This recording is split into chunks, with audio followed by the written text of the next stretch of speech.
Welcome to our final installment in Words of Advent. Our fourth word is visitations.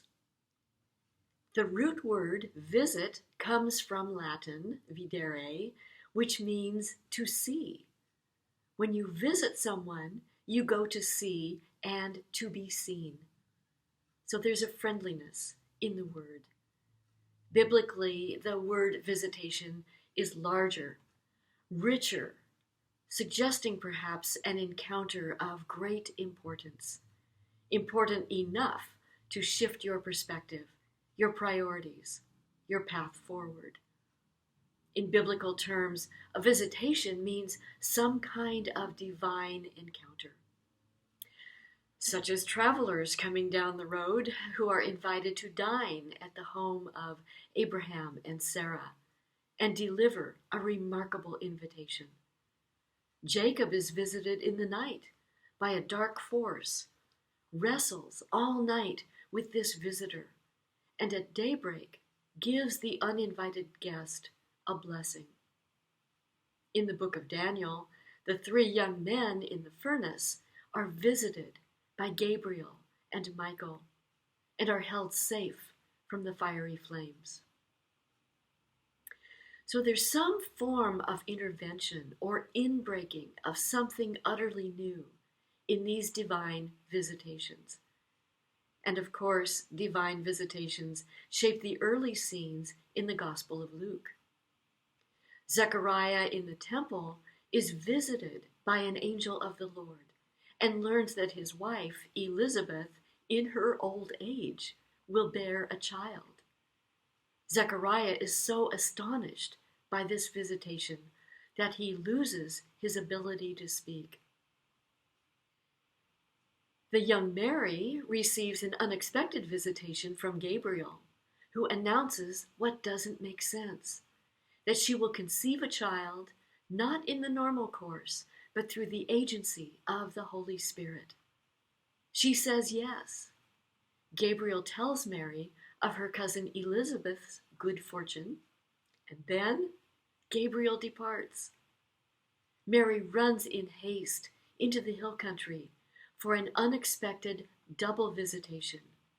Mary with Elizabeth and the just conceived Jesus with his cousin John, who exults, there's that word again, exults in the womb. John is the first person to recognize Christ in another. Joseph experiences a divine visitation in a troubling dream when an angel of the Lord tells him, "Get up now, take the child and his mother and flee to Egypt and stay there until I tell you." Divine visitations are, if nothing else, interruptions. Having to flee right now in the dead of night for your life and the life of your family is a big interruption. Pregnancy itself sets your life on a unique trajectory. We may not like to be interrupted. We may prefer to be in control over our lives and how they unfold. But God has plans in mind for us that are beyond our control or comprehension. God does the longed-for thing, the something new, and we commit to what might feel like a wild ride. Divine visitations likely will scare you. Their point is not to scare you, but to invite you. They open wide the door to something unknown, and it's yours to say yes or to say no. It's not yours to negotiate. You cannot escape the magnitude of their impact, nor ignore the startling vitality embedded within their message. So here's your fourth Advent practice. Ask yourself, when have I experienced a divine visitation? Perhaps through a stranger, perhaps through someone known to me, or something I happened to read, perhaps through a dream, a hunch, an unexpected circumstance.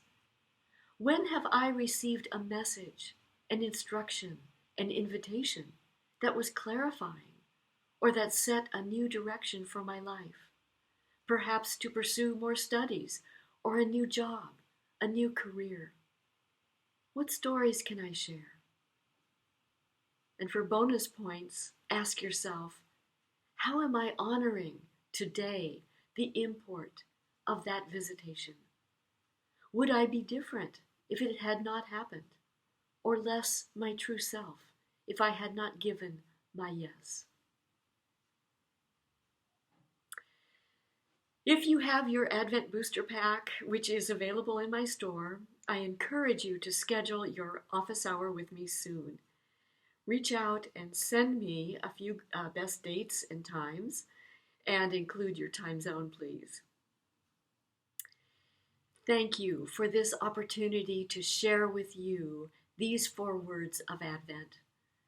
I pray that these words fall like good seeds in rich soil. Please subscribe to my channel right now, if you haven't already done so, for advance notice of my Christmas series and to learn of upcoming word meditations for Lent, Easter, and Pentecost. Please like, comment, and share my channel with your friends, and visit my store where you can read sample pages and purchase my books.